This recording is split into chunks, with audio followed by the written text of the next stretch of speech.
viewers, to another episode of E&C Question Reflection, where you learn truth, knowledge, and understanding.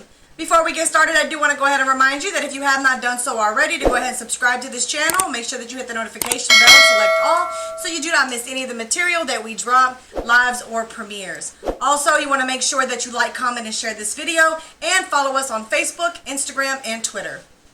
Good evening, good evening, good evening. So today we're going to be talking about submission again, but this time as submission we're going to be talking about it a little bit differently. So as you know, I'm all for submission. I'm all for helping women to understand what it means to be in subjection and how it can benefit and help your marriage to become a much better one. It can also help a serious relationship. It can help you to become more of marriage material so that when you do get married, you have already understood what that means. But today, this video is going to be about how submission is not easy. Sometimes we can say stuff and it's easier said than it is done. And then we're like, oh my gosh, it's just so difficult. So I'm going to start by saying this. There's something else that I teach regularly. And that's ignorance, stupidity, and wisdom. Ignorance is when you don't know something. Stupidity is when you know something and you do it anyways and it didn't turn out very good. And wisdom is when you apply the knowledge that you have gained. So it's an application of knowledge. So it's the same thing with submission. Is when you're learning about submission, in order to be really good at doing something, you have to practice it or you have to apply it. So it's not an easy thing to do. So imagine this. Imagine you have all of the things that you need as a woman. You have, you can hold yourself together when there's no man. You can cook for yourself. You can clean your house. You can make your own money. You can go to work. You can, everything that entails, having a relationship or whatever. So what do you do when a man comes in the house? I always tell men I never suggest a man to move in with a woman for one of these very reasons. But when a man moves into your house, are you going to let the man lead? Are you going to let him take over your house, all the stuff that you've worked for? Or are you going to fight him tooth and nail? Submission is something where you are allowing your husband to take control of the situation, take control of the family. And as a woman, that's a really, really difficult thing to do. It's beneficial, and it makes things work out really smooth. It's like having positions on a sports team.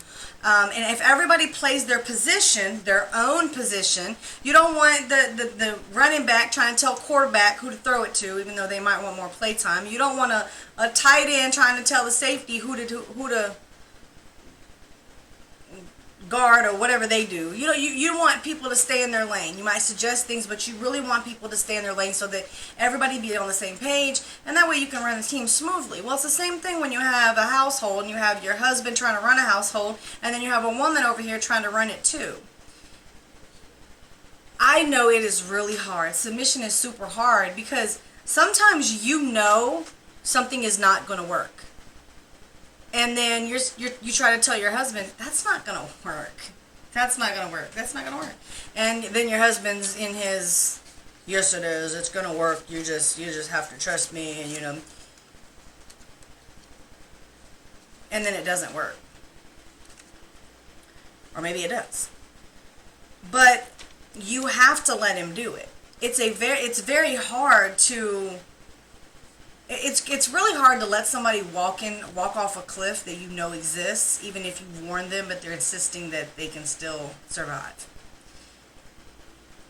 Sometimes we have to sit back and let people suffer, just as hard-headed as us women can be. Men can be super duper stubborn and hard-headed. But to be in subjection is not an easy task. I'm not even going to sit here and say that it's easy at all. I'll tell you that with more application, more practice, it does become easier. But it really becomes easier when you learn to trust your spouse. I had a lot of trust issues myself, so trying to believe that a man is going to provide for me was really hard. I was always like, okay, how are we going to do this? What are we going to do? And that was really making him feel bad. So, and I had a wise woman once tell me that sometimes you have to sit back, and even if you have to suffer, you have to sit back and you have to let a man lead the household. You have to allow him to be the head of the household. You have to just let him do it. Sometimes, and it's the same way with submission, sometimes a man doesn't know which way to go. Neither does a woman. When you put your two heads together, you can come up with a plan, but it's really difficult when, your husband's just like, hey, I got this, let me handle this, I'll do this, and you're just like, that's not gonna work, and it's not gonna work. But at that point, what do? Do you snap off on him? Do you go off? Do you be disrespectful and just say, look, you're not doing a good job, just let me help you? Like, what kind of things do you say? What kind of things do you do?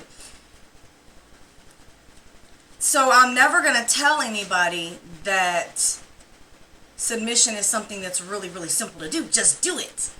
It's not. It takes a lot of practice. And just like when the Bible talks about ripping off your old person, peeling off your old personality, piece by piece. You don't just, today you're just like, I'm a terrible person. Then you're like, I'm going to be a better person tomorrow. And tomorrow you're just a better person.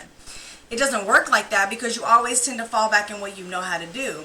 And just like submission, you're going to start falling back into your old ways if you don't try to get back where you need to be at. You have to practice this on a regular basis. You have to become familiar with it. You have to become appreciative of it and grateful that it's there. Understanding that it's good that there's an order in a household, and it's said, the man's the head of the household. He's supposed to be doing that. As a woman, we should already know how to do a lot of things. Just because, what if he's not there? We do have to be able to run the household in the absence of our husbands. So it's not saying that we don't know how to do things. And I mean, how many times have y'all talked down about a boss or the owner of a company who, that joker can't even run the line, but want to come down here and tell us how to do stuff? How many times has that happened? How many times have, let's say you work in a call center, how many times have you had somebody tell us, you got to talk to the people like this? It's really simple. Just talk to the people like that. But on an everyday basis, those people on the phone are aggravating. They're rude. They cuss you. They're disrespectful. You can't hang up on them. They can hang up on you all day long.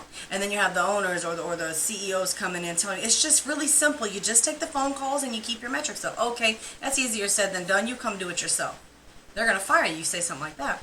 So it's the same situation when you're dealing with submission and dealing with the head of the household. Is there's going to be a lot of things he's not going to know how to do. He may know how to cook, but he ain't going to cook as good as you is. He might know how to clean, but it's never going to be as good as you. I mean, maybe it is in some situations, in some cases. The point is, there's going to be a lot of things that he may not know how to do that you know how to do, and that you know how to do and he don't know how to do. It's just vice versa. That's why it's teamwork. You work together. But the thing is, if he's ever gone, you have to be able to do those things. But when he comes back, or when a man comes into the position, you have to let him be a man and you have to let him lead. I don't know how many times I see women get boyfriends and they're like, oh no, you ain't got a place to stay, come stay with me, you can stay with me. You just brought a man into your household to live with you, but you're still the head of the household. You still run in the household. I'll never bring no man to live with you in the house if you don't understand submission and you have no intentions of it. Why would you even do that? You're bringing him in the house. He's just your boyfriend, but you have no intentions of allowing him to be the head of the household or lead your household. Don't bring him in your house. Don't let him live in your house, because that's exactly what a man's going to do. He's going to want to take over and he's going to want to run that household. He's going to dominate that household. which is in turn the meaning of a woman being in subjection is to allow him to control the situation, to allow him to dominate that household. So when you bring him in, are you going to be able to back up? I know a lot of women, they're like, I know how to handle it whether I got a man or not. Do you? I can kick it with a man if I got it, and if he ain't here, oh well, I can handle it. Okay. Do you know how to back down? Do you know how to get back into your position? You know how many people, their boss goes on vacation for 2 weeks, so they're put in charge. And they all in their little feelings and stuff. They handling stuff, and they run in the office good. Everything's in order. Everything's going good. Everybody loves the fact that you're running it. I didn't know you was this good at it. The boss comes back. You got to back off again. You got to back up, and you got to let the boss be a boss, because that's the boss's office. That's his team of people to run. It's not your team. You handle it while he was gone. It's the same way in a marriage or in a household when you got a man and a woman there. And a lot of women, I know it, y'all are gonna start this. Well, you can't just say that, because it works when everybody's in their spot and everybody's in order. It works, but it's not easy, not at all. It's really aggravating, to be honest. It can be super duper annoying and super duper aggravating when, just like I said, you doing things real good, you're running things real good, and here comes somebody, and they want to try to tell you, they try to take the position that you're running perfectly. That's annoying. That's really annoying. When you're in a marriage and you're in a household, there may be times when your husband's away. Let's say your husband's a trucker and he stays gone, 3 weeks at a time. You have to run a household. When he comes back, one lesson that you have to learn how to do, and one thing you need to practice to do, is how to get back in your spot. You handle it while he was gone, get back in your spot. There's a level of order for a reason. It's not just, oh well, I've been doing it while you was gone, and since you wasn't here, oh well, this ain't FLA. You don't get leave of absence, and then all of a sudden your job gone when you come back. No, this is a marriage, and that's his rightful position is the head of the household. The thing is you got women who will bring their little boyfriends in to live with them, and then when the boyfriend decides I've been living here for like 2 and 3 months now, I'm paying your bills and all this other stuff. I don't give a crap that you paying my bills and you ain't running nothing over here. You shouldn't have let the man move in the first darn place. If you was going to treat him like that, tell him to go live somewhere else. You have no idea what it means to be in subjection, and you're not going to be good marriage material. You keep on that kind of behavior. But I never said submission is easy, because it ain't. It's hard to let somebody take your spot that you've been doing perfectly fine in. It's hard. It's hard when you know how to do something to allow somebody else to go and, I know how to do that, I don't need you to do that for me. But that's not the order of things.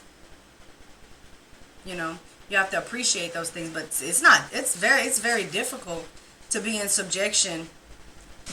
The first thing you have to do if you want to be in subjection is to understand why you're in subjection, why that's there, why you need to be in submission to your husband, why you need to be, what's the whole purpose of it? What's the reasoning? Order. It's really about order. It's about everybody having a purpose, everybody having a role, a responsibility. Sometimes as women, we find ourselves doing stuff that men do. Sometimes we do. That's just what it is.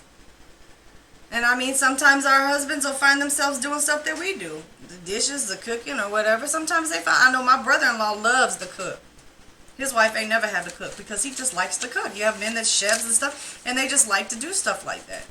That's his prerogative. If he wants to do that, so be it. But it's not an easy task to allow someone to come in and to control a situation. But it just runs smoother. So with that, I'm going to tell you, because it's not an easy thing, you practice it. You practice when your husband says something to you, or your serious boyfriend, says something you're allowing him to run your house. If he says, you know, it's been so long since I've had to be told anything because I'm so used to how our house runs, but if he says, let's say, I'll give you a really good example. Let's say you go and you do all the financial stuff and you pay the bills. And your husband says, or whatever, your husband says, I know we have those $50 allocated to, this mosquito, you will not bite me today. Oh, I got his legs, but I didn't get him. That's weird. So, let's say, okay, we got those $50 allocated to the water bill, gas bill, whatever bill. And he said, but I need you to take those $50 and I need you to go buy me some new, my husband's a barber, he cuts hair, so, on the side, it's his little business on the side. So, I need you to take those $50 and I need you to go buy me these clippers for $50. As a woman, you're like, oh, no, we can't just be spending off the wall stuff on clippers and stuff. You know, you might just snap off like, oh no, I'm not doing that. If you want to do that, you need to do that yourself. I'm not going and spending our money that we got for our bills on some clippers. So, you have no idea why he told you to do that. You just, you know, flipping out and stuff. So let's say that he did it for a reason. I learned this the hard way. This is why I can say this. So you go get him you end up going to get him the clippers.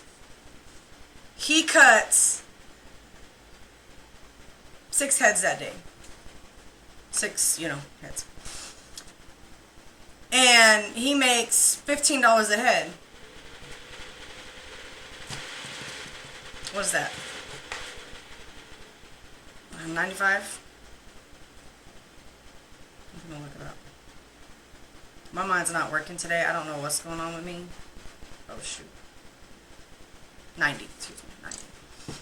So you flipped out about $50, and he turned around and cut hair and got the $50 back. So now I go pay the gas bill. Thank you very much for not giving me an attitude. And then you got an extra $40 on the side. So the point is that we have to learn how to let the man run his household. When you might have, in your mind, you might have your little allocation going on over here, but he may have some idea, well, you know what, I'm going to take this money, I'm going to do this, and then I'm going to make that money back, and then he has his own brain to, be able to do that, and that's really, really hard to be able to trust him to do that. I always did my own finances. I always did my own budget, like being in state custody and stuff like that. We went to independent living classes, so all this learning how to do financial stuff, I knew how to do it. Like I have an Excel sheet for my bills, like everything. And that's how I've always was. So it was really hard to have my husband be like, hey, I know you got this, take that money and do this with it. And me, I'm just like, I can't. You see, I got this guy going on, and I always was trying to go against what he was saying. But then there was this one time that he actually did that, and I was like, I'm not doing that. That doesn't make any sense. And he was like, look, just trust me. Just trust me. And he flipped. I was like, oh. I had a really hard time trusting my husband, let alone anybody else, in the beginning. And I started to trust him when I needed some bread one time, and I didn't have any money. Like, we were like married for like a year. We didn't have any money, and I didn't, I don't know how he just walked in the house one day with 2 loaves of bread. That point, I started to trust that this man can really provide in ways beyond, like, where did that even come from? I didn't even ask. So submission can be really, really difficult when we have our own mind and we're just like, hey, I'm gonna do this my way. We have to let him lead. We have to let him dominate our household and control the house so that it can run smoothly. We can have stability in the house. So it's difficult, but it's doable, and you just have to practice it. So with that being said, y'all, I'm going to go ahead and remind you again that if you have not done so already, to subscribe to this channel, make sure you hit the notification bell and select all. Also, like, comment, and share this video. And you can follow us on Facebook, Twitter, and Instagram. So with that being said, I am going to catch y'all on the flip side.